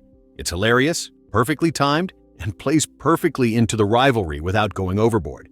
The energy shifts from confined plane and hotel spaces to more open road trip vibes, and cinematographer Mark Irwin captures it all with vibrant, dynamic shots that keep things moving. The music helps too. upbeat tracks and quirky score that amp up the fun montages and tense rivalries. The runtime is a sweet spot at 88 minutes. Quick, punchy, no filler. It's rated R for a reason. Language throughout, sexual content, some drug use, and brief nudity. So it's definitely adult comedy territory. But it's not mean-spirited. It leans into the messiness of attraction, jealousy, and friendship in a way that's relatable, even if exaggerated for laughs. Budget-wise, exact numbers were never publicly released. Indies like this often keep it under wraps. But with the quick 6-week shoot, practical locations, Vancouver standing in for Seattle, real St. Louis for authenticity, and Florida touches, and a cast that's talented but not A-list blockbuster expensive, it's safe to say it was a modest production, likely in the single-digit millions. It focused on character and comedy rather than big effects, which is why it feels intimate and character-driven. Reception remained split, as we mentioned, brutal for most critics, that 0% on Rotten Tomatoes stings, with some calling it tedious or clueless about female dynamics, and others surprised Macy would take it on. But audiences who vibe with it often rave about the eye candy, the chemistry, and how it delivers guilty pleasure laughs. It's got that so bad it's good energy for some, but for others, it's genuinely entertaining escapism. One thing people agree on, the leads are having a blast, and it shows. Trivia keeps coming, beyond the plain model goof, single-aisle interior versus wide-body exterior. There's the fact that this was Upton stepping up in a lead role, proving she could handle comedy beyond her modeling fame. Daddario got to flex her lighter side, and the supporting cast, like Molly Shannon's over-the-top energy, Kal Penn's deadpan wit, Rob Corddry's sleaze, adds perfect flavor without stealing focus. So, to wrap this up and really drive home why you should watch The Layover, it's unpretentious fun. In a sea of serious blockbusters and prestige dramas, this is a movie that just wants to make you laugh at life's ridiculous detours. Two gorgeous, charismatic women owning the screen, a hot guy caught in the crossfire, escalating mishaps, and a reminder that true friendship can survive anything, even a hurricane and a little competition. It's empowering in its chaos, visually appealing with those sunny vibes and stunning cast, and short enough to fit into any night. One of the biggest strengths that keeps popping up in interviews is the incredible on-screen chemistry between Alexandra Daddario and Kate Upton. In multiple press chats, Daddario described how their friendship felt totally organic right from the start. She flew in for filming, met Upton that very day, and it just clicked. No awkward rehearsals or forced bonding needed. They both said the whole cast got along like a dream, hanging out after hours, going out for drinks, and having genuine fun together. That energy absolutely translates to the screen. You can feel the real history between Kate and Meg, even when things get competitive and messy. Upton echoed that, calling it instant chemistry with everyone on set, and how they all wanted to keep the good vibes going. It's one of those rare cases where the behind-the-scenes rapport makes the friendship storyline feel authentic, not just scripted. That's huge in a buddy comedy. When the leads actually like each other, the rivalry scenes hit harder, and the heartfelt moments land sweeter. William H. Macy himself raved about the cast in his interviews. He joked that the four main actors, Daddario, Upton, Matt Barr, and Matt L. Jones, were so appealing and good-looking that there was a running gag on set about breeding them and selling the puppies. He even avoided getting his photo taken with them, so he wouldn't feel out of place. Macy highlighted Upton's perfect fit for Meg, her tomboy vibe, big body laugh, willingness to go all in on anything, and that iconic, approachable sexiness. For Daddario, he called her arrival Providence after the late switch, praising how fearless and grounded she is. He said her honesty always shines through, which is key in comedy where exaggeration needs a real emotional anchor. Macy also shared how he brought his love of slapstick and romantic comedies to the project. He wanted to infuse his own sensibilities into the script's unexpected twists, because he believes good comedy thrives on surprise. Directing was tougher than he thought, timing those physical gags and keeping the pace snappy, but the cast's fearlessness helped. He encouraged everyone to take risks, drawing from his own acting experience, and it shows in the bold, over-the-top moments that make the film pop. Speaking of those moments, the movie is loaded with hilarious set pieces that escalate perfectly. There's that iconic pool diving competition that delivers one of the film's best visual punchlines. It's clever, perfectly timed, and gets huge laughs every time. Other bits involve awkward hotel chaos, ridiculous one-upmanship, and some gross-out humor that pushes boundaries without going too far. The film balances raunchy jokes with genuine character beats, showing how jealousy can strain even the strongest friendships, but also how those bonds can bounce back stronger. It's all wrapped in vibrant visuals, sunny pool scenes, bustling airports, and that Midwest layover feel that adds to the trapped-together energy. Fun production nuggets keep making this film more interesting. The shoot was super efficient. Started early May 2015 in Vancouver, doubling for Seattle and some interiors, with the Sheraton Vancouver Airport Hotel as the main layover spot. Then moved to real St. Louis locations for authentic airport and street scenes, plus some Florida touches for the getaway vibe. That 6-week timeline kept things tight and focused. The plane continuity goof is classic trivia. Takeoff shows a single-aisle Boeing 737 inside, but exterior flight shots switch to a wide-body 787. Little details like that make rewatches fun. As for where to watch it right now in 2026, it's widely available across platforms. You can stream it on services like Amazon Prime Video, Hulu, often bundled with Disney+, the Roku channel, free with ads, Pluto TV, Hoopla, Plex, Fossum, and even the CW in some regions. It's also rentable or buyable on Apple TV, Prime Video, Google Play, and more. Check your local availability, but it's easy to find, perfect for a spontaneous movie night. At its core, The Layover is about embracing the unexpected. Life throws hurricanes, literal and figurative, hot guys who complicate things, and moments where you question your choices. But with a best friend by your side, you can laugh through it all. The film celebrates female friendships with all their messiness, insecurities, and triumphs. It's empowering because Kate and Meg drive the story, make bold moves, and grow from the chaos. Daddario's more reserved Kate and Upton's bold Meg complement each other so well, creating that classic odd couple dynamic that works every time. If you're scrolling for something light, sexy, and laugh-out-loud funny, under 90 minutes, R-rated for language, sexual content, and brief nudity, this is it.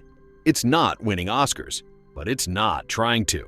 It's pure entertainment, eye candy, sharp banter, escalating absurdity, and a feel-good reminder that real friends survive anything.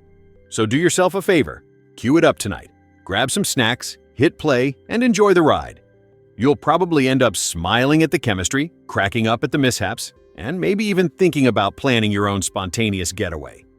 One thing that really shines through in all the old press interviews from around the 2017 release is how much Alexandra Daddario and Kate Upton loved working together. Daddario, in a Collider chat at the LA Press Day, talked about how she was thrilled to jump into a comedy after doing more serious stuff. She was excited but nervous about nailing the timing and even joked about the bathing suit scenes, saying she just kept a sense of humor about the whole thing because it's part of the job. She stressed that her friendship with Upton developed supernaturally. They literally met the day Daddario flew in for filming, and there was zero forced vibe. It was the same with the rest of the cast. Matt Barr, Matt L. Jones, everyone clicked right away and they spent time hanging out off-set, grabbing drinks, and building real bonds. That effortless connection is what makes the on-screen rivalry feel so believable and entertaining. You see two people who genuinely like each other playing characters who are suddenly at war over a guy, and it adds this layer of heart to the comedy. Upton, in joint interviews, highlighted how their personalities mirrored the roles a bit. Daddario's Kate being more passive and nervous, like, "We can't do that, what are we doing?" While her Meg is the bold one pushing boundaries. But in real life, they balanced each other perfectly, and Upton loved how the film shows friendships surviving the messiness. She also praised Matt Barr for playing Ryan as that charming but slightly oblivious type, the kind of guy who doesn't lie but conveniently leaves out details, and made sure to clarify that Barr himself is nothing like that off-camera. The whole cast had this playful, supportive energy that Macy encouraged, and it shows in every frame. Macy, for his part, has shared some hilarious behind-the-scenes stories. He joked that the main four actors were so good-looking and charismatic that the set had a running gag about breeding them and selling the puppies. He even avoided photos with them to not feel out of place. He loved Upton's tomboyish body laugh and total willingness to dive into anything, and called Daddario's late addition, after Lea Michele's exit, pure providence. Macy also admitted directing comedy was way harder than he expected, especially syncing the slapstick and keeping the surprises fresh, but the cast's fearlessness made it work. He wanted the film to feel like a classic romantic comedy with real emotional grounding, and he got that from everyone involved. Behind-the-scenes facts keep adding flavor, too. Remember that plane continuity error? The takeoff interior is a single-aisle Boeing 737, matching the seats the actors are in, but the exterior flight shots switch to a wide-body Boeing 787 with twin aisles. It's one of those classic movie goofs that fans love spotting on rewatches.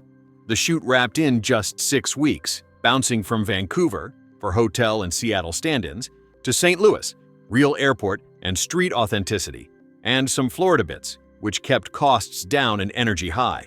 No massive budget blowouts here, just smart, practical filmmaking. And speaking of watching it today, as of early 2026, The Layover is super accessible across tons of platforms. You can stream it right now on Amazon Prime Video, including with ads, Hulu, often bundled with Disney Plus for easy access, the Roku channel, free with ads, Pluto TV, also free with ads, Hoopla, if your library card gives you access, Plex, Fossum, and even the CW in some spots. It's rentable or buyable on Apple TV, Prime Video, Google Play, and more if you prefer owning it. Availability can shift by region, but in the US, it's widely out there. No hunting required. Just search it up, and you're good to go for that quick 88-minute hit of fun. What keeps drawing people back to this movie years later is how it captures that feeling of life's little detours turning into big adventures.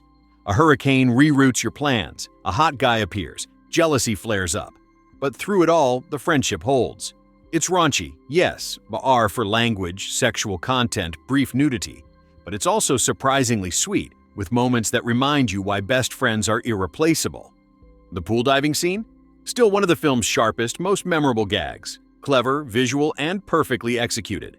The supporting players like Molly Shannon's wild energy, Cal Penn's witty deadpan, and Rob Corddry's sleazy boss add just the right spice without overwhelming the leads. If you've been on the fence, this is your sign. It's not a prestige film, but it's perfect for when you want something light, sexy, and laugh-out-loud entertaining. Put it on with friends, solo with snacks, or just to unwind. You'll get the eye candy, the banter, the escalating absurdity, and that warm feeling of, yeah, friendships can handle anything. Think about it.